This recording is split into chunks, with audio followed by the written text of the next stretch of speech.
You're listening to the official podcast for the Games Institute. We are a multidisciplinary research center located at the University of Waterloo, studying all things games and interactive technologies. One by one, we'll sit down with our researchers to talk about what they're studying and what they're playing. No jargon, no word counts, just the cool stuff. Hello, and welcome back to the Games Institute podcast. As always, I'm your host, Marisa Benjamin. And I'm your co-host, Tobin Rossico. And we have two people sitting with us today, but today we are interviewing Lia Black. Hello. And the second mystery person who's sitting with us is Pamela Schmidt. Hi. Pamela is currently the ops assistant here at the Games Institute. We've brought her into the room because we're going to have her try her hand at asking Lillian some questions throughout this podcast. She's also going to step in case I have a random coughing fit. All right, let's dive in with Lillian. We have an icebreaker question for you. Great. What is your earliest childhood memory of gaming?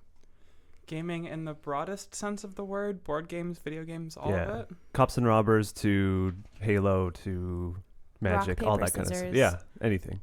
Oh my goodness, rock, paper, scissors, probably. The earliest formal memory I have of gaming, weirdly enough, it's actually probably a video game, and it's probably the Nintendo Entertainment System, the original NES version of The Legend of Zelda.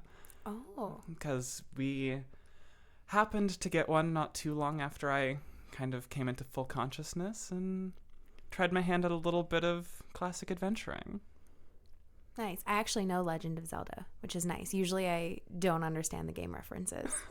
Do you follow the speedrunning community of that now? Like, how has your experience of starting with that game expanded into your current gaming practices, I guess? So I actually thoroughly not disapprove of speedrunning, but I very much stand against it personally. Interesting. Okay. I'm one of those people where I am very invested in the narrative of games, like enjoying the process of them. So for me, Zelda really got me started in understanding how a world works and how a world becomes important in the actual gaming industry and games experience. And that's what's really brought me to some of my favorite games now, like Nier Automata is one of my favorite games. Yeah. And so much of why I love it is it's its own world to explore. It has this thought-provoking story, and so much of that stemmed from where it all started with Zelda. And so you find that speedrunners, despite being impressive, you just miss out on all the story and it's just cool glitches and stuff like that? I mean, there's lots of fun to be had with cool glitches. We all spend some time there. I don't have anything against speedrunning by any means. As far as the challenge of it, it's pretty impressive. But I wouldn't say it's a goal to do the first time through. And it's definitely not what I aim to do. Cool. Are there certain types of narratives that appeal to you? Certain types of narratives that appeal to me. Oh, goodness. I mean, I'm a hopeless romantic, so if you drop a little bit of romance in anything, it's always going to be better for me. I tend to like the whole narrative of coming into one's own. It's very common in superhero mythos, of course, though that's not where a lot of my gaming background comes from. Even games like, well, Nier Automata to a point, but games like Destiny even, where you start as, from the very beginning of Destiny 5 years ago, that feels like a long time Yeah, now. that does feel like a long time ago. Where you are literally resurrected with nothing. You don't remember much of who you are, and you slowly piece together this whole process of who you are and what it means to you to be your character as well as the character to be itself. So there's definitely a point of, on my own journey, but within the game as well, coming to find out who you are. A little bit of mystery is key. Mm-hmm. We're going to chip away at the mystery of you, though. Cool. So walk us through your academic biography. Where did you do your undergrad and where did you do your master's? So this is going to be pretty quick. I'm just going to say the University of Waterloo, but I will break that down a little. I originally came to the University of Waterloo to start my undergraduate degree in physics and astronomy. Oh, whoa, I didn't know that. Yeah, that's a change from where you're at now. Yeah. So I had once upon a time planned to go and be a professor in physics and spent a year doing that at the undergrad level and said, no. What type of physics was that, though? Like quantum physics? So it was more astrophysics. So Okay. looking at stars, black holes, that sort of thing. There would have been some quantum that would have been in there. I didn't get that far. But after a year of that, I decided that's not where my heart was. It's not where I wanted to go. So I opted to go and talk with the Faculty of Arts and find out what other options there would be for me, and followed my second passion of English, more the writing than the pure literature. And after another 3 weird years of that, a few co-op terms, and my first interaction with the Games Institute, I finished my undergraduate degree from the University of Waterloo in English, Rhetoric, Media, Professional Communications with an intensive English and Digital Media Studies specialization. It's a mouthful, and I ran it off quickly on purpose. Yeah, holy cow. And now I am just at the tail end of my master's degree at the University of Waterloo in Rhetoric and Communication Design in English. Has any of your physics interest ever trickled into what you're studying in English? Interestingly, yes and no. Like besides Destiny. Besides. For a while, and actually my undergrad thesis as well was more in multidisciplinary, cross-disciplinary communication, science communication, that sort of thing. So it's kind of come full circle in a way where it started with science, moved more into pure literature until I realized that that's not where I wanted to be, and then came back to science. And then I realized I wasn't even really happy doing that. So I moved forward to games. And in the games world, when you're trying to code and understand and do really anything, having a little bit of background in science isn't a bad thing. You know, all of those physics engines, they're kind of important. So what made you decide to stay in Waterloo for a second degree? Do you want the honest answer or the... Both. Give us both. So the honest answer is honestly the people. Both at the Games Institute here and broader at the University of Waterloo. The people are amazing. I've had great opportunities and great relationships here. Woo! I do somewhat wish that I had done my master's degree somewhere else to come back for a PhD. There is some concern of doing all the degrees in the same place. At this point, I'm The Triple Crown. Yeah. Alex says that too, right? He did all 3 Is that here? what it's called? Triple Crown? I'm naming it that now. I yeah, love we it. have a few folks here. Yeah, Done. we did all 3. Patent. We are officially calling on this podcast here today, doing all 3 degrees in the same place as the Triple Crown. Yeah, there you It's a go. You new heard it gaming first. term. Achievement unlocked. Triple Crown. But in all truth, it was more the opportunities and the people than anything. The university itself, I don't always agree with, but that's my own anti-consumerist capitalist background speaking. I'm sure you'd be in like Good fellow company company here. Yeah. with a lot of people you talk to. But at this point, I'm looking to the future, taking a little bit of a break before I decide if I actually am coming back for a PhD, and it was originally also going to be here. So there was some concern with coming back, but based on the people and what I've done this year, I'm glad I did. So you mentioned that you first interacted with the Games Institute in your bachelor's. Can you walk Yes. us through that story of how you were exposed to it, how you found out about this magical place? Yeah, I broke the rules a little bit in being involved at the Games Institute, like formally, and having desk space as an undergrad is not really supposed to happen.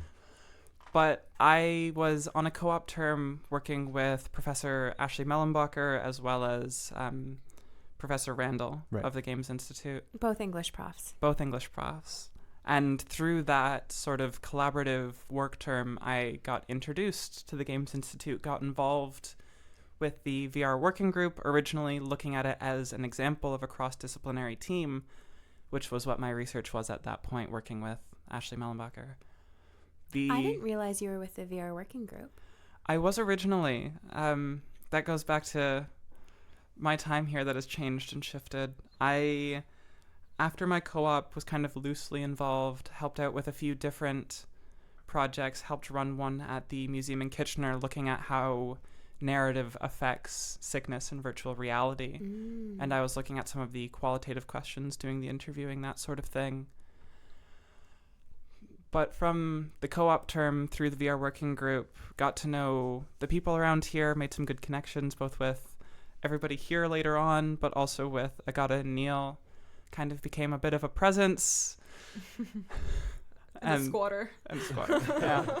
So it got to a point where in my master's degree, after my bachelor's, because I was here quite late into my bachelor's, with my master's degree, trying to find some stability in what it meant to both be me and be in the program and be around. I wasn't here at the GI as often as Pam would like. So I ended up kind of shuffling desk space and giving it up and losing it, offering it to other people who could use it better, and then ultimately came back full time. And it's going to be really hard to leave this place. Yeah, well, you don't ever have to leave. You come back as an alumnus. I can come back once in a while. Yeah, make my ops dreams come true. Make my job easier by staying put in one place. Yeah, it's a great story because you've been at the Games Institute longer than me, Yes. and you've seen a lot of things that I haven't seen here. Yeah. What was the Games Institute like a few years ago compared to what it is now? Oh my, a few years ago. It's weird. Because I was one of the, to use the term, one of the young blood of the older blood, in the sense that I am now one of the more quote-unquote senior people here. I'm still one of the youngest people here. But in terms of how much time I've spent at the GI. So there was kind of, not clickiness originally, but there was that sort of social interaction that we're really starting to see again now. And more I remember... intermingling now? Sorry? Do you mean more intermingling now? Yeah, where good. like, especially with things like the GI Social, what used to be Coffee and Toast, there used to be a lot of people that would come out. It used to be really busy. And then as people sort of graduated and moved on to things, the GI went through this sort of transition phase. And it wasn't that it wasn't still an exciting place to be and that there weren't things going on. It's just people weren't as familiar with each other. So now, especially in the last term and a half, last 2 terms, I've really seen that sort of coming back to life of the GI, the new people coming in, breathing life into what there was just a spark of before. That makes me very happy to hear, because that's something that we are excited about as well, is the fact that now people seem to be coming back way more than they were when I first started here. There's more talking in the collaboration space, and you've been a big part of that too, because you are always walking around meeting people and breaking the boundaries between the disciplines too. I'm quite happy breaking the boundaries between disciplines. I don't know. On my website, I very specifically have a page that's called Reach Out, and I specifically say there that collaboration breeds creativity.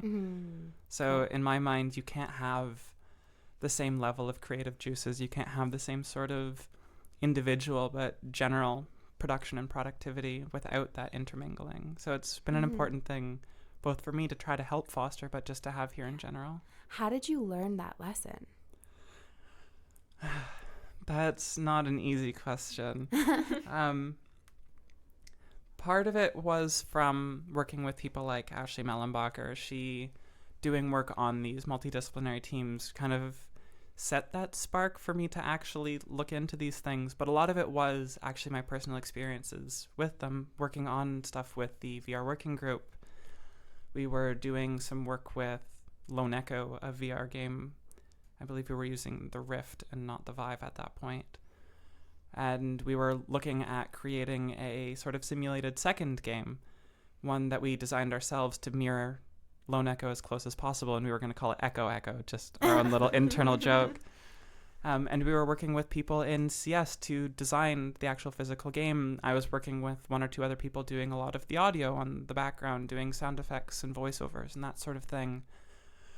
And it was in that process, working with the kinesiology researchers, as well as Michael Barnett Cohen was the professor in charge of that at the time, and I believe he still is, where it was one of those really interdisciplinary teams. And that was one of my big moments to be like, you know what, this is how we can make things like this happen, is by working together, bringing people from all of these different backgrounds. And I would love to have a future in something like that, even if it is just singing into a mic constantly.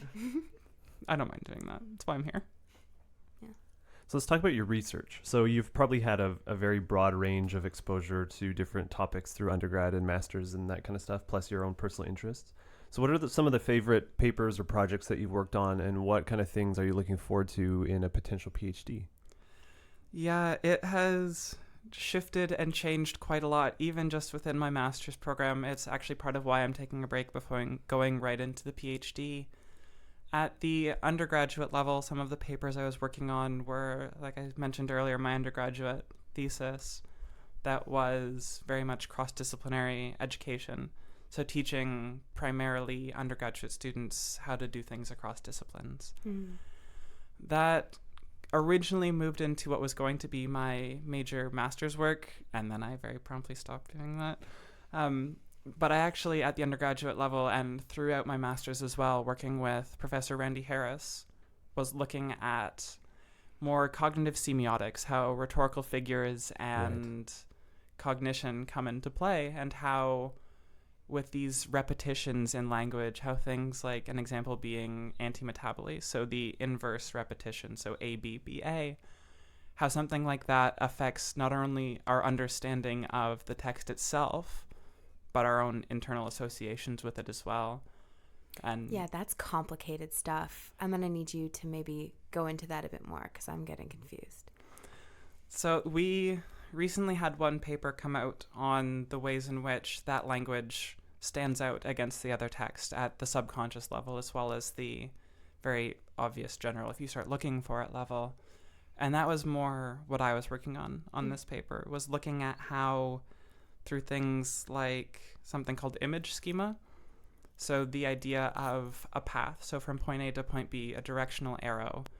If we have words in a sentence like small, medium, and large, we recognize that there is a progression, a general upward trend there. It follows that sort of path. So we have this internal recognition of what it means to have these schemas, like a path or like a balance on a scale, something like that. And how those general understandings, I, to some flack from the reviewers, called it pseudo-visually. So in the sense that it's not a purely visual representation, because people who aren't necessarily able to see or don't see well might not register it as visually, but they still internally and cognitively understand those principles. So one of my biggest goals was to understand how these image schema operate internally to help us understand language and convey meaning better. Okay. So how these figures like incrementum being the increase across the sentence, or the repetition as a sense of balance, can really drive home a point or change how we understand these things. Thank you. Yeah, try taking a course in that too. I think I did 2 courses with Professor Harris. I think I've read a couple of papers on semiotics. Yeah, it's fascinating. It's just I was on the beginning end of this project when I was still in high school, when he was still searching antimetabolies.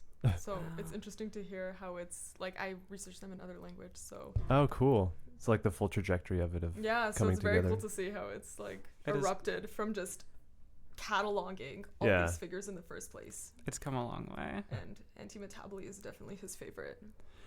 We all have our biases.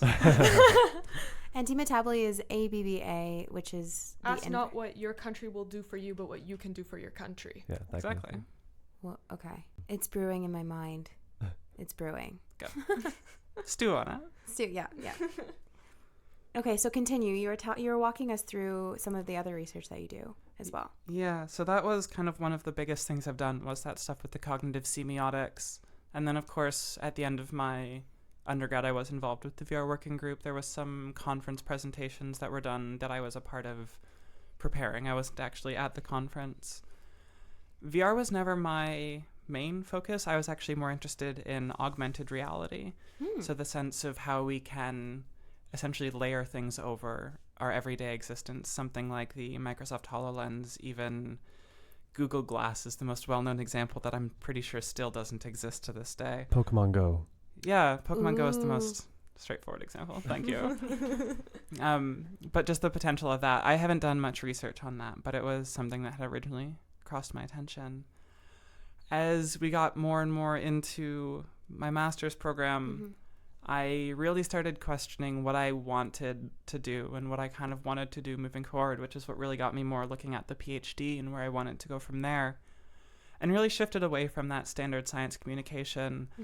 And I really wanted to look at, how do we understand who we are? How do we understand how other people see themselves, and how can we convey those things? And those are really big questions that I don't think we can solve completely. But if I could do some small thing to get towards that, I would feel some sense of accomplishment. So what I kind of boiled it down to was myself as a queer individual. I really wanted to sort of investigate how I could convey who I am to other people, and what ways that I learned about other people so I could come to terms with myself and understand who I am. and realized quite spur of the moment, wasting time one day, that YouTube actually was a lot of that. So I really got thinking, how can YouTube or social media more broadly really help us to understand our conceptions of identity and representation? So I'm really still trying to boil it down quite a lot, but my proposed PhD research is a lot more looking at queer representation and more general identity and representation, and how it can be effectively communicated through YouTube as a social media platform. Very interesting. I'm starting to notice a common thread throughout the things that interest you and capture your attention. Something to do with making sense of the world around us, interpreting our realities, how that crosses disciplines, and how disciplines come together to inform the different ways that we move through our world. Thank you for that. I've actually never really got thinking too much about that connection. So yeah, I think that's right. And that might actually play into my attraction with games like Nier Automata, where those games are very much trying to understand the human condition or convey some sense of looking into the human condition, which is weird in a game without humans. Yeah. When do games appear in your research? Because I know that you have done work with games in your studies as well. They are admittedly less frequent than I would like them to be. What I'm actually, the more I think about it and the more I look at my future, the more I want games to be present, and the idea of queer representation in games and how that understands on YouTube and that sort of thing. But my own sort of games research, it's been more personal, less professional, less formally, quote unquote, academic. But my one biggest self-accomplishment as far as games research is concerned was actually publishing a piece with First Person Scholar that was actually looking at Destiny, because it's my little pet project. Looking at the way in which the characters in Destiny after a certain point no longer spoke, or the player characters no longer spoke, and how my own trans existence came into play with understanding that, and how my own interaction with a silent character was very distinct from what other people normally look at. So when people see a silent character, they consider it a blank slate to create whoever you want to on it.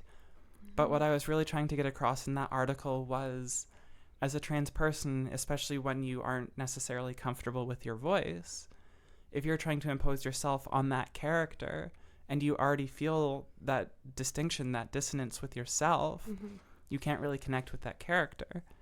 So by having that character speak in a tone, a voice tone that doesn't necessarily reflect you physically, it might in fact reflect you more personally and more emotionally. You might have more enjoyment, even euphoria potentially, in those interactions. So I was really, it was a really exciting project for me to get to dive in with my own experiences, but also in ways how games can really help us find ourselves, and how games can not be a distraction, but so much a kind of peaceful, safe space, even if they're not multiplayer, even if they're single player games, where you can really take a step back and just be happy. Yeah, I read your piece, and that was wonderful. Thank you. And your point came across so well. Thank you. And I do think that games are really good for you while you're doing all of these other interactive media studies and research, because games is something that you can come back to as a model for interaction, because it's ultimate interaction. Yeah, that was an awesome piece. We have to link that in the show notes. Thank you. So let's talk more about your work with Ashley Mellenbacher, because you've been working with her for a while, and you just came to, was it the end of your work with her? Yeah, I have been working with Ashley as long as I've been here at the Games Institute. Actually, at the end of August, it will be a full 2 years. I just finished working with her at the beginning of August, though being me, I still have a few things I'm working on wrapping up, so we'll see if it's ever done. I've told her that I will be in touch and keep her posted what my future plans are. So yeah, that work has taken some weird turns. It wasn't necessarily what I was originally expecting, but in a way, I'm really glad it turned out the way it did. I got a lot of different experience that I wasn't necessarily expecting. Excuse me. There was some broad idea that her and one of her graduate seminars had constructed of a youth outreach event in line with her work on multidisciplinary teams. And in my first term, when I was working here at the GI, enjoying my morning coffee, I had this email arrive, and it was, hey, can you take a look at what it might take to actually make this happen? The Canadian Student Leadership Conference is going to be coming to Waterloo this year, and we would like to run this sort of event. And it was bare bones, a sort of structure of 2 or 3 little ideas, and I just kind of looked at it and said, well, we'll see what I can work here. So after a little bit of time kind of helping Ashley and kind of guiding the construction of a small team and looking through these things, we created these 3 small workshops that the high school students could do in 20 minutes over the sequence of an hour. Fast forward 2 years, we've now run that event 3 different times in 3 different ways. Wow. We ran it for the Student Leadership Conference. We ran a very boiled down version of just the one workshop, which, little pat on my own back here, was the one that I designed, which was actually a very low-level augmented reality piece. It was the Lia web app. It is a poster design tool where you could upload a PDF that you created. We use Microsoft Publisher to do that. And then using the Lia app, you can overlay links and audio and video and that sort of thing. Wow. So introducing the high school students, and the second iteration that we did was actually for grade 7-8 girls interested in STEM. So we were trying to bring in some sense of how important arts and design are in these tech communities. Yeah. So it kind of came full circle to bringing back the AR and the games piece that interested me. So the intent there was for to have them design their own posters and then learn how to make it into an AR experience? Exactly. That's really cool. Were they able to learn? Did you have success in teaching them AR? We absolutely did. We were there. We had 3 leaders kind of assisting them, but it was largely, let's say, student-driven. We were largely just there to ask questions and support where needed. It's at the point where it is very much a user-friendly, what you see is what you get editor. My kind of dream for the project, and I'll get to this in a little bit, is to actually have it more coding-focused and actually more designing and building AR formally. But that is a lot more complex, and for middle school and high school students, having this what you see is what you get, this WYSIWYG editor, is a perfect introduction to why design is so important. In this last year, we ran a new version, an updated version of these workshops that was based, again, for high school students, but we wanted to bring it completely in line with the Ontario Secondary School English curriculum. So with the help of my colleagues, Devin Moriarty and Danielle Griffin, we built these almost lesson plans, or like quite literally lesson plans, around these workshops and kind of tweaked the workshops to fit these more closely, and ran it again this time in 3 60-minute sessions rather than 3 20-minute sessions. And we actually presented on this at the Digital Pedagogy Institute conference this summer, actually just a few weeks ago, where we shared our findings and shared what we've been working on and got some really nice feedback from people. Were you at that conference too? At the DPI conference? Yeah, it was Danielle and myself. We were both presenting there. That was actually at the University of Waterloo, so it was nice and close. Made it easy to attend. But that was just one element of what we've done with Ashley. We've had at least one paper co-written that was the end of last year come out. Oh goodness, what was that? Portability and something to do with how research is portable to other places. So how research can be sustained over time and made sure that it is conveyed to people effectively. I can send a link to you afterwards if you would like. Yes, I would like. As well as the reviews for books for citizen science, which is more in line with the SciComm stuff that we've been working on more recently. Currently working on one more that will go up on the SciStarter blog eventually, September, hopefully. Wow, you're busy. Look forward to that. So there's another paper, and I'm going to quote the title. So it's An Ontological Approach to Meaning Making Through Path and Gestalt Foregrounding in Climax. And that was published in the American Journal of Semiotics. Yes, so that is the one with Professor Harris. Okay, so can you break down the research for that and kind of what some findings were to... Yeah, because I read this. I read the first few pages, honestly, and my head was spinning. So I bookmarked it as a way to have a conversation with you about it. Well, let's have this conversation, and I will say that the introduction was largely written by Professor Harris with some of my edits. The core content, okay. Us being who we are, the entire paper is basically, like this, the headings of it is an anti-metaboly. It is... I'm going to read that. I know, I'm looking at it now. Not the title, the headings within the paper. Oh, like okay. it's rhetoric and cognition, cognition and computation.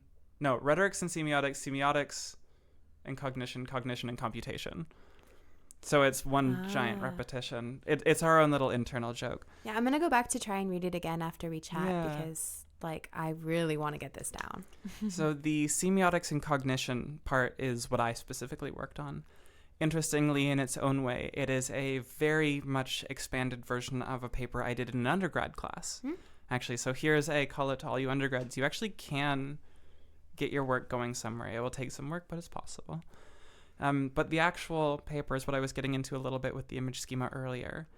The way that these patterns in language really help us recognize and understand the meaning in sentences and in phrases and clauses and everything else. The Gestalt piece of it is a cognitive or psychology focused thing. Image schema is as well, of course. Does Gestalt mean when a whole bunch of pieces come together to form a larger image? Exactly. Hey, there I go. Comic books. Yeah. Okay. Yes. So the ideas of, like, formally, if there's a bunch of birds moving in one direction but a few are moving the other way, you still register them all as moving together in one direction. They're weird psychological things that happen, but they happen in language as well. So when we have something like incrementum, so this is the climbing one. This is the climbing one. So I wish I was better at remembering all of these things. Should have brought your database of examples. I should have. Neither bronze, silver, gold, nor precious stones could compare to her virtues. So in the sense of her virtues is implied to be much more valuable than either precious stones or bronze, silver, or gold. And that is designed specifically within that text to use that climbing nature to drive home the fact that virtues is so important. There isn't a repetition in that, but there is a climb. What I was trying to get home, and I don't think it's as obvious in the paper as I would have liked it to have been, but when you have 5 people authoring a paper, it can get kind of complicated, is the fact that if it was bronze, silver, precious stones, gold in her virtues, the Gestalt piece really tries to argue that as much as there is that sort of discord between the precious stones and the gold, which already is a little bit of a loose connection, the general increase in flow of all of it still drives home the fact that the last piece is most important. That general increase is the important piece. As far as the ontological piece of things, that is admittedly out of my wheelhouse a little bit. I have a general understanding enough to work on this project, but that is the CS students that work on that. It is itself a multidisciplinary team. We have... This team has changed quite a bit over the years, but the Climax ontology group, Climax is another rhetorical figure. It is the inclusion of gradatio and incrementum. So gradatio being the repetition at the beginning or at the end and beginning of clauses or phrases or sentences, and several of them. So the dog saw the cat chased the mouse ate the rice. So we're really making you work here, I'm realizing. Yeah, this is like a hard process, and I've spent a lot of time working through this. So what I said there actually should have been inverse. That was decreasing. So in size, dog to cat, cat to mouse, mouse to rice. Right. So that would be decrementum, not incrementum. But effectively, it is still climax. It's anticlimax, or the inverse of climax. But we're looking at primarily how that figure occurs in language and how Gestalt psychology and image schema build together to help us understand language and meaning construction. And then, of course, working in these multidisciplinary teams, we wanted to look at using a ontology, so a computational method of structuring and organizing a sort of pseudo-hierarchical, I'm just making words up at this point because I don't even know, way of understanding and computationally representing the relations between these figures and the cognitive understandings of them. Yeah. So it's just kind of bringing in all of these things, the rhetoric, the semiotics, and the computational. This is awesome. I'm smiling so wide for all you listeners because this is the first time I'm like truly understanding it. You're really good at explaining all of this. And I'm glad we asked because this is so multidisciplinary. So anybody who's still out there thinking that English or psychology isn't as tricky and challenging to get into and doesn't require dedicated expert thinking all the time, like, I hope that this conversation proves you wrong. Take a course with Professor Harris. And Read the abstract to this paper, and that's all you need to know for sure, that English is tough. English can be very tough. Yeah. So then what is it like being a humanities-based researcher looking at games and technology, especially when we're discussing now these kind of like multidisciplinary kind of approaches? And so I'm potentially a weird person to ask that because I do have a bit of a technical and kind of linguistic background where I'm not, quote unquote, the traditional humanities scholar. Maybe you're the perfect person to ask then, because you're positioned inside but also outside of this question. Yeah. So my future in games is a little up in the air still.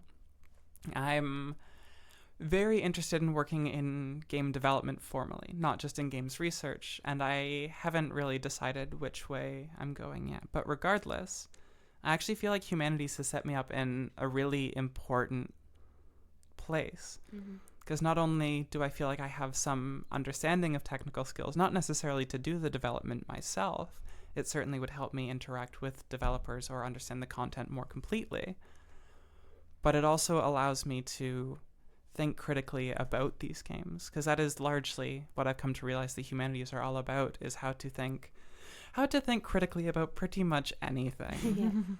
So as a humanities scholar, either with a linguistics background or an English rhetoric background, which is more formally what I've done, or even media studies, we all have our own angles to come into these discussions of games, whether it's in development or in discussions and scholarship about them. We really come to this place of, why do we want to do this way? What might work better? Why does the Titan jump this way rather than the Warlock floofing that way? That's a Destiny reference for anybody who doesn't understand. But it... Reese is like, I've been outed. Pokemon Go? Can we talk about Pokemon Go? smiling wide and nodding. Well, even in Pokemon Go, something like, why does a curveball give you more points than just throwing it straight? Yeah. Where we get that sense of, for somebody like me, the importance of gestures and movement are things that I had to work with on that cognitive semiotics paper as well, the importance of bodily understanding as well, how that interacts with games, where you really drive home that multidisciplinary nature, I say that word, you'd think I'd know how to pronounce it, of the game construction. So it gets to that place of humanities not only teaches me to be critical about games and construction and scholarship, but it teaches me how important it is to be open to other ways of knowing, other ways of learning, and be willing to work with those multidisciplinary teams. Yeah, going back to what you said before, it's about the fact that people come together and do something that they couldn't have done on their own. Exactly. Because they're working and leveraging each other's talents and ways of thinking. And that's why the GI is so important. Humble plug. Okay, if you could be researching any game right now, what would it be? If I could be researching any game right now. And I'm going to actually challenge you to think of a game that's not Destiny. I actually wouldn't write about Destiny at this point. No. I am not as involved in it as I have been in the past. My very first answer is I, of course, would want to write more about Nier Automata. It is potentially my favorite game of all time at this point, which is saying a lot. I have a lot of issues with the game, too. What's that one about? Am I allowed to say sexy androids in space? You just did. So generally, Nier Automata, you are one android. I don't want to spoil it for anybody who might play it because it's an incredible game. But you shift characters throughout the game, and generally you are trying to understand why humanity has fled to the moon in this war between machines and androids fighting on humans' behalf. So it is this very weird existential, the androids and robots both coming into terms with their own humanity, which is part of my attraction to the game. But like I said, I'm not sure if that's actually what I would formally write about. Just there's too much to unpack there, and I would be a little scared to open that can of worms. As far as like actual games that I would really want to boil down and get into, it's such a hard question. I play too many different games on too many different consoles. Oh my goodness, I don't even know. Why Just is this wait till we question get to so the hard? final question. I feel like you're going to be stumped. Oh, probably. I'm pretty much stumped now. I don't want to cop out and say Nier. I really don't. The longer I sit here, the more I'm leaning towards that, though. I think that means that maybe you should. It sounds awesome. I would love to play it. You know what? We're going to go with it. We're going to go with Nier on the grounds of how does... Because there is, in some sense, some romance that goes on there. There is the questions of humanity that kind of get into the idea of representation and identity. As much as it's not purely queer representation, it is that sort of coming to terms with oneself that I mentioned at the very beginning was one of the biggest things to me in games. The combat is a little hard to get used to, but it's a little endearing, and your little pet pod is so cute and small. Where you kind of get that way to take those little breaks, have the very serious moments, and you can do a lot coming to understand how that narrative flow really comes to terms with understanding the game, how the game impacts you. So I think I would go with Nier Automata is what I would research more. So what games are you currently playing, if you've had time to? I take too much time to play games. Are you a completionist? Or at least a story completionist? I have 7 platinum trophies on PS4. Excellent. I platinumed the PS4 Spider-Man game in 40 hours. Whoa. What? So I am a completionist. Oh, goodness gracious. And we're back. All right.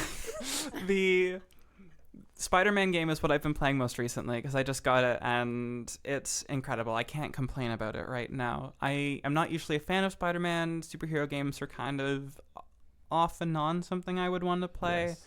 I feel like most people would have said that before Spider-Man as well. Like, if you're a Batman fan, you're kind of well taken care of. But on the other side of the fence, you didn't really have much. Yeah.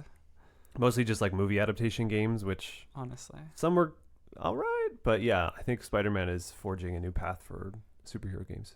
Definitely. And I've beat the main game now. I'm working on the DLCs. I have a small soft spot for the Black Cat to the point where my stepbrother is now holding me to doing a cosplay. So look forward to that. I will. But I'm kind of off and on playing that now because I played a lot very quickly to get the platinum.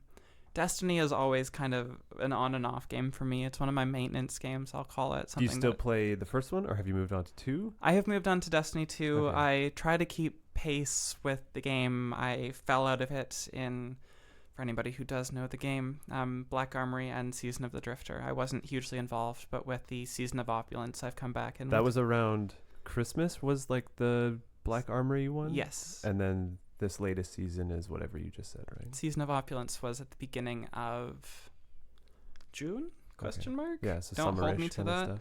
It's hard to keep track. Yeah, it's hard to keep track. And with cross-save and everything coming out in the future, there's a lot of possibilities for it that I'm looking forward to. And then, of course, other games that I'm playing, because I can't only play one game at a time. It's like reading books. You need 5 or 6 so you never get bored. I am slowly plugging away at Persona 5. Oh, excellent. That game is very, very cool. The art style is incredible, but it's kind of a slow, quote-unquote slow game where you are living a high school student life, and that's kind of cool, but I can't play 40 hours of that in 2 weeks. But it is a really interesting game. It's kind of a step back from what I normally play. I enjoy spending some time playing Super Smash Bros. Ultimate on the Switch with some friends. Mhm. It's a lot of fun just to throw each other around. Who's your main for that? I switched between 3. Okay. Originally, my go-to was Zero Suit Samus because I am a tall, lanky blonde, and so is she.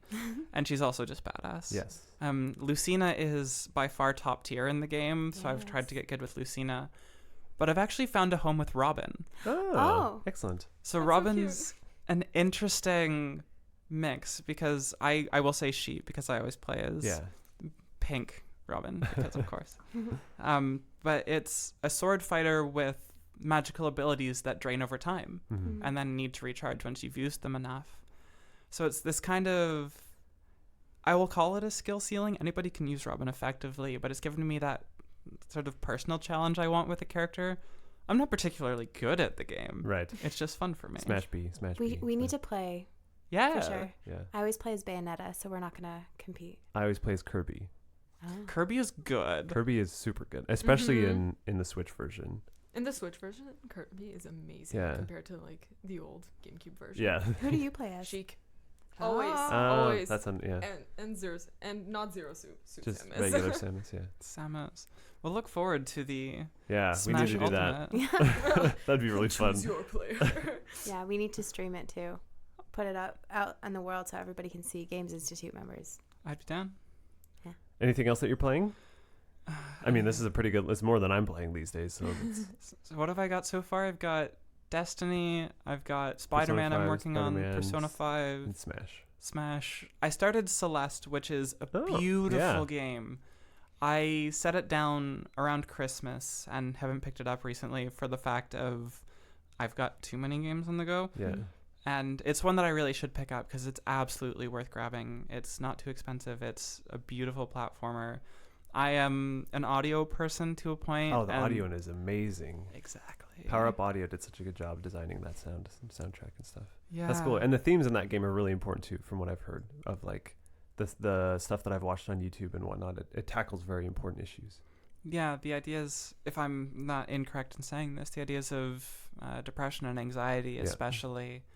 And those are the sort of things that I would hope to look at with my research moving forward is whether it's queer representation or disability cool. representation. Yeah. So something like the depression and anxiety in Celeste, Yeah.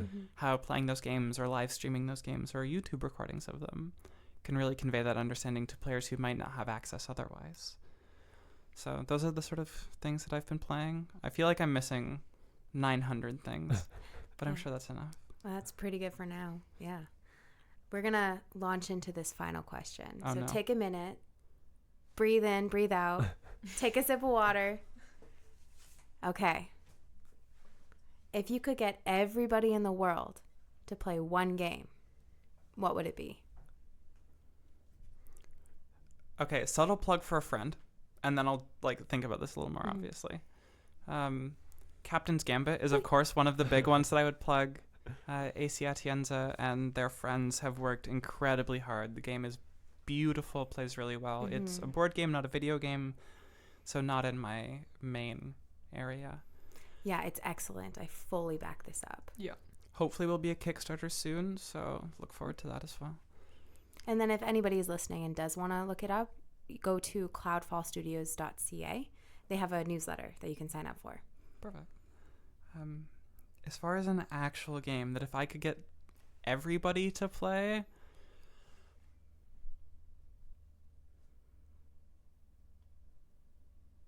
oh my goodness, why would you do this to me? We do it to everyone. Yeah, and we leave the pauses in here. So, You leave these very long, thoughtful. oh yeah. So should I do the little Jeopardy hum while I'm thinking? Again, my default answer goes back to Nier. That game quite sincerely changed my life. In a way of I hadn't really come to terms with what a game could make somebody feel. Where I have played games that have been touching and emotional, and I'm going to spoil a very small scene here. I never thought I would cry over a rusty piece of metal, but when there's this little brother robot hopping around with a can of oil to his big brother lying dead on the ground and just like begging for this can of oil to bring his brother back to life. It really reminds you that it isn't just these flesh bags that we live in that defines humanity. It's the actions that we take. It's what we do every day that reminds us that we are people and that we have, as much as we want it or don't want it, we do have some level of power over everybody around us. And that's why we need to work so hard every day to remind people that they are valid and able to be happy and deserving of love. And something as simple as a couple robots or androids trying to find out what it means to be alive and what their distinction from their human overlords means. It truly did touch me in a way that I originally didn't know that games could. Where games were always fun for me, ways to spend time with friends. Something like Destiny is a good example of a multiplayer game where it's nice to just talk with people and have some fun. But when you actually get into the nitty-gritty of it, of how can you use games as a medium to meet people and remind them of their humanity, nothing has touched me in the way that Nier has, Nier Automata. Wow. Thank you for that awesome answer. And I got a little emotional when you were just describing the scene. Good. Let's hope the listeners do too. Okay, and that is our final question. So now we are just going to thank you for joining us. Thank you for having me. Do you have any Twitter account maybe that you want to share so that people can come find you? Well, no, not come find you. That sounds daunting. Don't come find me, but feel free to come follow me over on Twitter at Lillian_A_Black. The L, the A, well, the first L, the A, and the B are all capitalized. And I have a website as well. If you want to take a look at that, it is lillianablack.com. Great. Thank you.